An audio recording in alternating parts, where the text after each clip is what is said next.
Truc de dingue hier, les Français nous ont rapporté 8 nouvelles médailles. Alors est-ce que c'est un record? On verra ça un petit peu plus tard. Après les stars Léon Marchand et Pauline Ferrand-Prévot, ce sont les inconnus qui nous ont fait vibrer. Enfin, inconnus. Vous les connaissiez, vous? Je les connaissais pas du tout. Alors non, je les connaissais pas. Moi, je connaissais que le mec du vélo. Parce que Mais là, du coup, j'ai appris à les connaître grâce au Club France ce soir et c'était super, voilà. Je connaissais leurs concurrents, notamment les cyclistes. Ah oui, il y a des connaisseurs parmi les supporters. C'était trop facile pour les escrimeuses Balzer et Apiti-Brunet qui assurent le doublé. J'ai même pas eu à regarder la finale. Manon Apiti-Brunet, 14-12 pour devenir championne olympique. Elle avance, Manon Apiti-Brunet. Mais allez, Sarah Balzer revient en milieu de qui Sarah Balzer. Oh, ça y est, c'est Manon, championne olympique. Championne olympique, immense championne. En canoë slalom, Nicolas Gestin a pulvérisé la concurrence avec 5 secondes 48 d'avance. Il a survolé, écrasé les jeux. C'est pas un concours, mais Léon Marchand a gagné avec 5 secondes 67 d'avance. Mais je dois vous avouer, mes plus belles émotions hier, c'était pas les médailles d'or. C'était les perdants, les médailles d'argent. Gaba, que personne n'attendait en judo et qui se hisse en finale, et Koretsky. Il est devant Tom Pidcock, la star mondiale de la discipline. Il se fait rattraper, il repasse devant, et là je sais pas ce qui se passe. Il se percute, il est percuté. Il va nous expliquer. C'était vraiment délicat comme dépassement, surtout qu'il me fait presque tomber. Donc c'était vraiment très limite. La journée a été exceptionnelle avec 8 médailles, mais on a déjà fait mieux en 96 à Atlanta avec 9 médailles remportées la même journée. Au tableau des médailles, c'est une dinguerie, on est deuxième juste derrière le Japon. Et en parlant d'émotion, ce qu'on a évidemment retenu...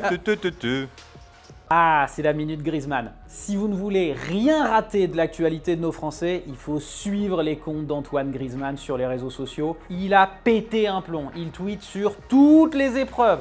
Avant-hier, il était sur la natation, hier c'était équitation, aujourd'hui je crois que c'est escalade, demain breaking et après-demain c'est ping-pong. Et pendant qu'on stresse derrière les Bleus, il y a les frères Lebrun. Tranquille. Ils sont tellement tranquilles qu'ils tapent même la discute avec la Team USA. Ça fait plaisir, je ne suis pas encore au niveau de la Team USA sur les célébrations, mais je vais essayer de monter un petit peu le niveau et c'est vrai que ça fait super plaisir, c'est un peu ça la magie des jeux. En parlant d'un Français qui nous a fait vibrer, on a rencontré sur la terrasse Toyota du Club France le gymnaste Benoît Caranob, médaillé olympique à Pékin. Une médaille historique,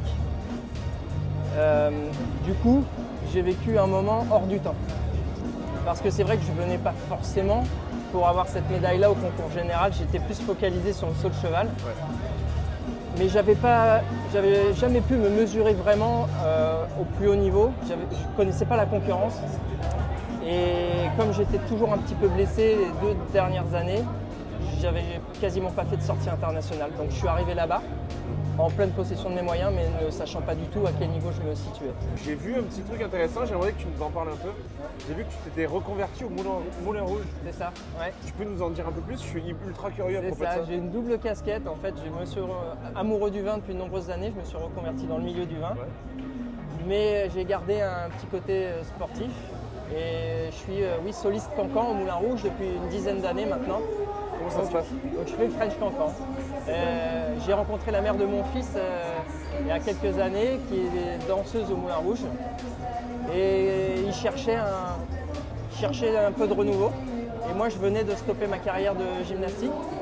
Et je me suis dit, ça peut être sympa de continuer à faire de l'acrobatie dans un contexte radicalement différent. Et j'ai adoré. Eux, au Moulin, ils ont aimé mon travail. J'ai passé les auditions et voilà.